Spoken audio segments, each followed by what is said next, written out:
Well, hello and welcome back to another exciting edition of Coffee with Steven. So, this week's blog is entitled If Only One Life is Saved. And it's kind of a rift on some of the bills that have come out of the California legislature and has recently been signed by the governor.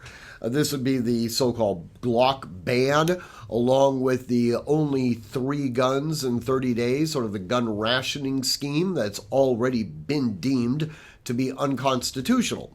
And in fact, almost every piece of legislation that comes out of the California legislature as it relates to firearms does seem to have one consistent theme. It is ultimately deemed to be unconstitutional. This can sometimes not necessarily take place exclusively at the Supreme Court, where ultimately these things typically tend to be decided, but rather oftentimes it takes place at the lower courts, when cases are simply dismissed because the judges understand that if they were to faithfully apply the Constitution, this law being challenged simply does not work.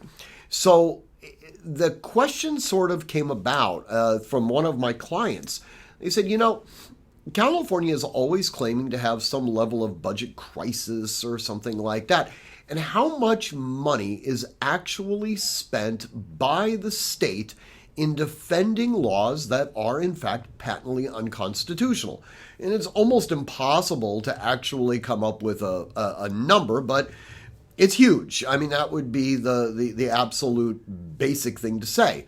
And I started thinking, maybe we could save the state a tremendous amount of money.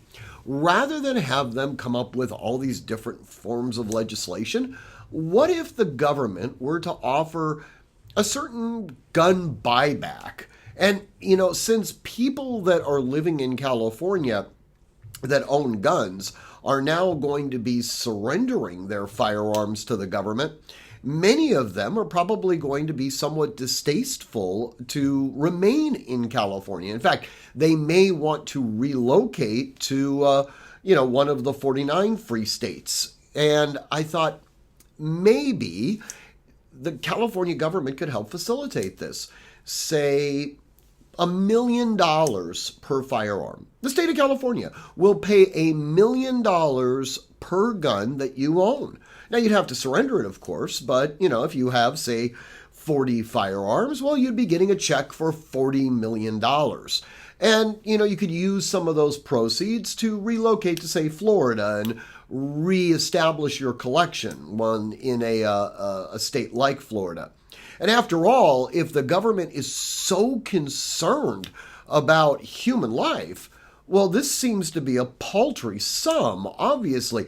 And since they would no longer be forced to defend unconstitutional laws, well, they'd be saving the money in that as well. So it's what we would call a modest proposal. That being said, as always, guys, train constantly, train consistently, train repetitively, and train with purpose. Above all else, stay safe.